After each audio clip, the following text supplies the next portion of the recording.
माँ समलेश्वरी दिव्य पीठ को आज जो माननीय मुख्यमंत्री भव्यता देइछंती प्रत्येक भक्त जे माँ सहित भावावेगर सहित जड़ित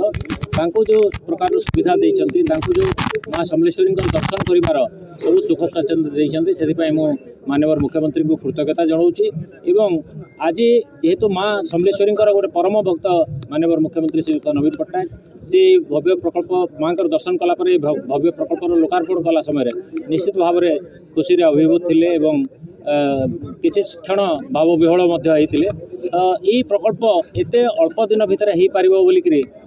मुझे ट्रस्ट बोर्डर सभापति हिसाब से परिकल्पना करी निश्चित भाव में कृतज्ञता जनइबी 5T अध्यक्ष श्री कार्तिक पांड्यान महोदय को रेकर्ड समय मध्य यही गोटे भव्य प्रकल्प को गढ़ी तोली एवं निरंतर गस्त करी सीसीटीवी माध्यम भुवनेश्वर थी तार निरीक्षण करी प्रकल्प केमिति गोटे सबुठु सुंदर सबुठु उच्च कोटीर प्रकल्प हो पारिबो एवं प्रत्येक भक्त प्रत्येक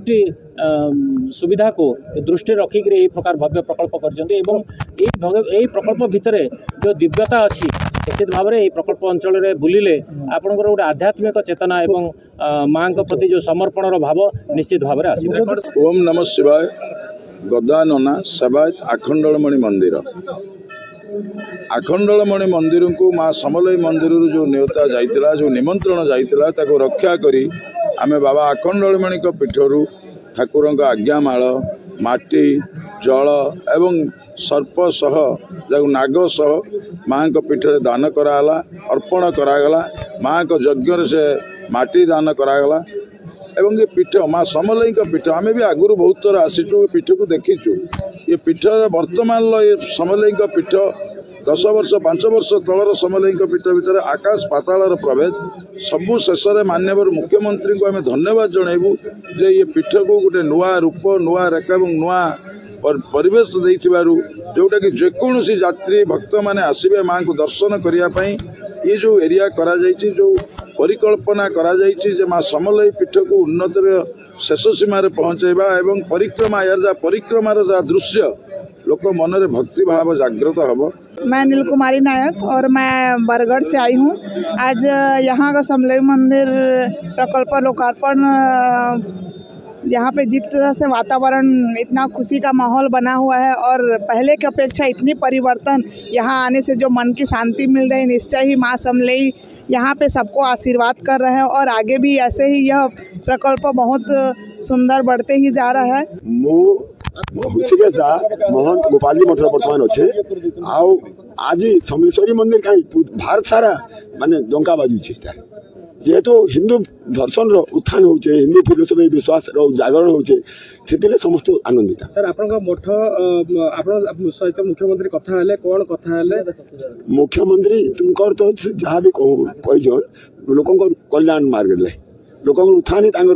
कर्तव्य से कल्याण मार्ग मठ भंगा जतले मठ भंगा जीवार जतले कथा आसला आपन को से टाइम रे केन मठ भंगार प्रश्न नहीं थे से खिले किसी जगार ऊपर सेपट थिला जेना कि हमर परवर्ती समय समाधान है नहीं भगवान के अतिथि के नियासन सब भक्त है माननीय मुख्यमंत्री कहले परे सबुन बड़ भक्त आसिले माँ के दर्शन कले आशीर्वाद नेले आर आगु केते थर आसीचन सबुन बड़ कथा होचे मुई ये पिला बेलु ए जगह पढ़ुली 44 वर्ष तले भी मुई आई मंदिर के